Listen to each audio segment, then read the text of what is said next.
তিনি হানাফি মাযহাব অনুসরণ করেন। এখন উইতরের নামাজ যদি 1 রাকাত পড়েন তো হানাফি মাযহাবে এটা বলা হয়নি। তাহলে কোন তিনি সবগুলি মাযহাবের যেটাই পছন্দ করতে পারেন, হ্যাঁ যেটাই হয়, তবে আপনি এখানে একটু ওখানে একটু ওইখানে একটু এইভাবে না, আপনি যেটা অনুসরণ করেন, কিন্তু ওইটা অনুসরণ করতে গিয়ে যদি সহিহ হাদিস পেয়ে যান তো সহিহ হাদিসটা ওই ইমাম বলছে তমুক ইমাম বলছে না, সহিহ হাদিস পেলে ওইটাই আপনি গ্রহণ করবেন।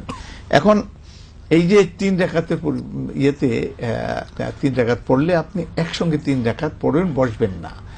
আর যদি বসতে চান তাহলে সালাম ফিরিয়ে এরপর 1 রাকাত আলাদা পড়বেন। আর যদি 1 রাকাতও পড়তে চান তাহলে আপনি একটু আগে বলছিলাম যে বুখারী শরীফের প্রথম হাদিসটা 1 রাকাত সম্বলিত হাদিস।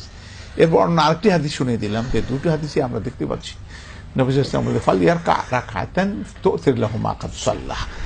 অতএব আপনি 1 রাকাত পড়তে পারবেন। এটা অন্য মাযহাবের অনুসরণ করে নয়, বরং এটা আমাগো বড় ইমাম হলেন মুহাম্মদ রাসূলুল্লাহ সাল্লাল্লাহু আলাইহি ওয়াসাল্লাম, তার অনুসরণ করে। কাজেই কোনো অসুবিধা নাই।